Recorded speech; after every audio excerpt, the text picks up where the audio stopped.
Ian and Anthony have officially bought Smosh and they're teaming back up to create more videos like back in the old days. Now, if you aren't aware of what I'm talking about, Ian and Anthony are two great YouTubers who created one of the most legendary channels on this platform known as Smosh. They made multiple channels. They were able to make movies, mobile games.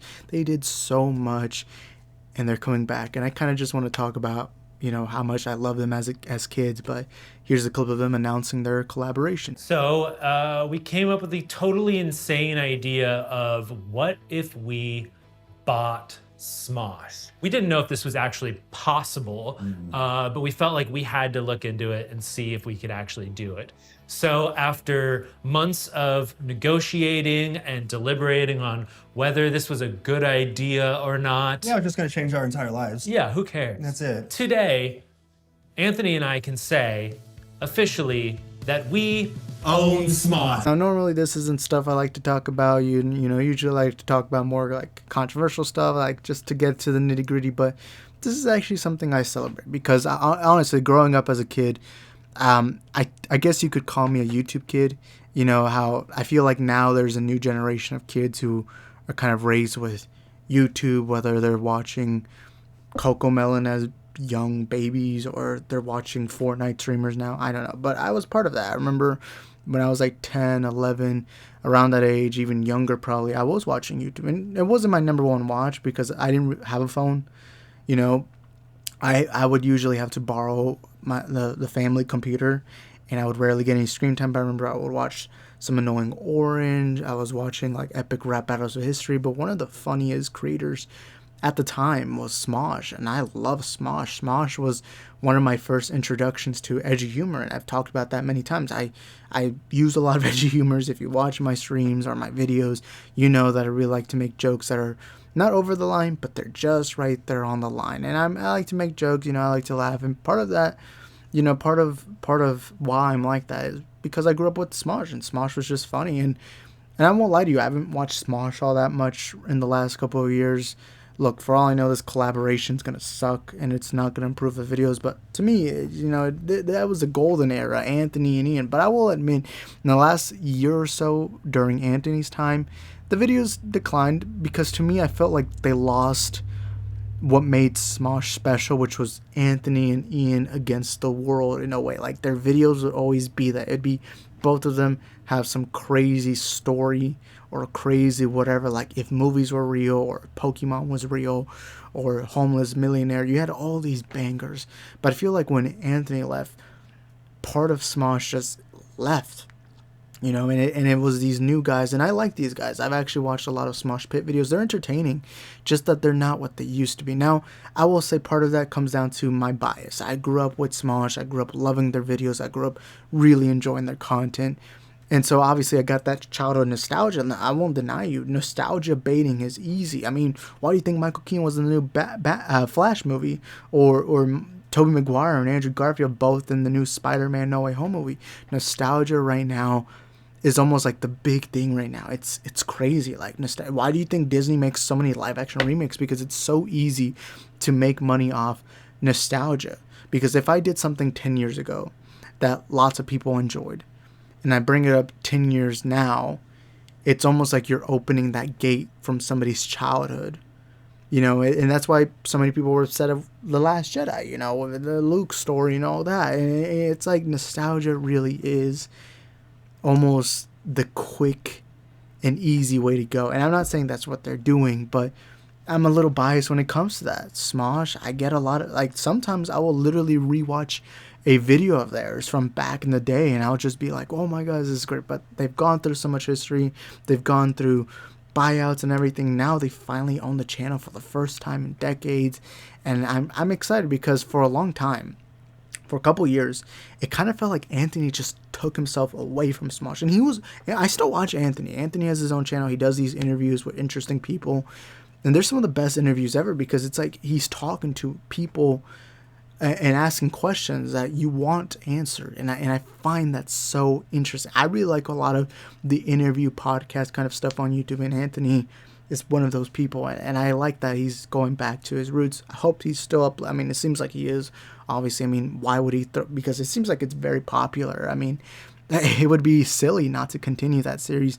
But it is cool, and I'm not saying I'm gonna watch every video, and I'm not saying all their videos are great.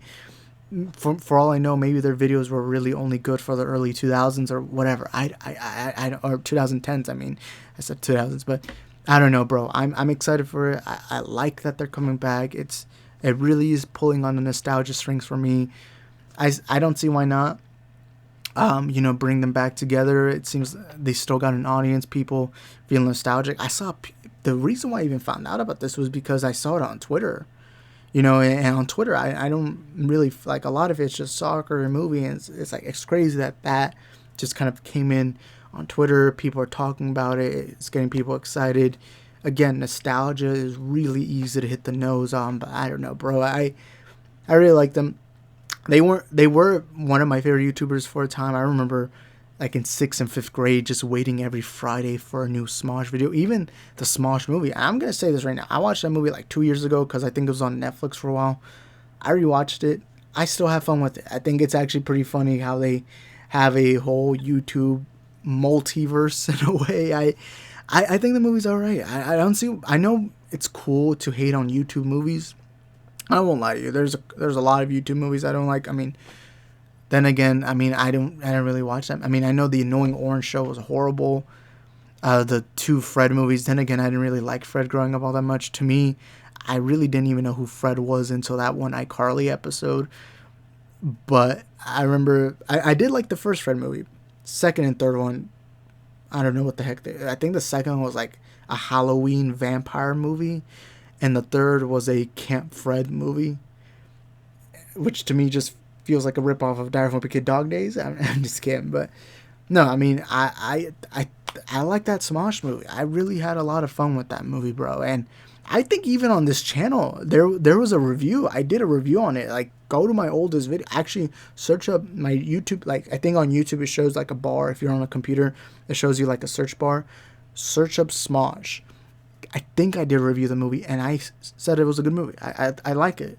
And this was during my time where I was like a big cinephile. Or no, I think I was escaping that era, because I remember I went through this weird time where I was like this hypersensitive movie critic who was trying to nitpick everything, and if it wasn't like The Godfather or Scarface or Citizen Kane, I would get mad at it.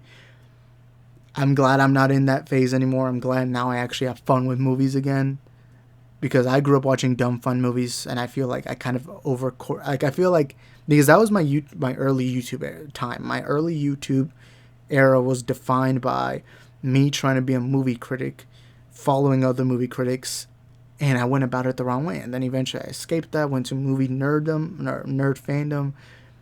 It was all this, a lot of y'all know my basic history, but I remember the fact that I gave a good review of that movie during that time of my life is kind of funny. I don't know, but anyways, you guys let me know in the comments. Do you like this decision? Do you not? Look, realistically, I don't think they're gonna ever go back to that old era. I feel like, because a lot of the people that grew up with Smosh, including me, we're now older. And some of their humor, I mean, I guess you could say is very. I mean, I know this is always a conversation, whether it's for shows like The Office or something, but there's always that question of, does their humor still match today's political landscape? I think sure, because at most I think they would just say the R slur. They would make a couple gay jokes, I think, but hey, who cares? Tobey Maguire literally in his first movie said, "Oh, that's a cute dress. Did your husband make that for you?" And yet he still came back, and no one cares about it. So I don't know, but that is something I'm always going to see people questioning. I still think they can. I just don't think they'll have the love for it, or I don't think they'll get the audience that it used to get. But still, I mean, getting Anthony back, that's a major hit. I guarantee you some people will resubscribe. I guarantee you some people are gonna at least watch a couple of their new videos. I don't know. I really hope they kind of pull the strings on their older videos, where again it felt like it was Ian and Anthony versus whatever weird scenario they have. I would always call it Ian Anthony versus the world. While now I more feel like Ian with this new group of people, and they're all doing just skits with the same people. I mean, the old Smosh videos always had like old jokes. Even in this one, they brought back Ian's mom and all that. And there was this one blonde girl that kept reoccurring. and this one brown-haired guy, there was always gay jokes with that guy. And so I know that, you know, they've always done that, but it just felt like back then it felt more personal with Ian and Anthony rather than Ian and this whole group who isn't new anymore. They've been there for years, I think, at this point. But anyways, that's all I gotta say. Let me know in the comments what you think. See you on the next one. Also, make sure you smash the like button, subscribe, do whatever it is you gotta do. You know, help support the channel. I try to upload more videos. I've been uploading more consistently. But anyways, thank you guys for watching. Hope to see you on the next one. Ciao. Yeah, we broke and we know it, we don't act like all these other rappers acting like they got racks. Borrow cars, but we whipping in my mom's truck. 99 full, but act like it's a double R. Yeah, we broke and we know it, we don't act like all these other rappers acting like they got racks. Borrow cars, but we whipping in my mom's truck. 99 full, but act like it's a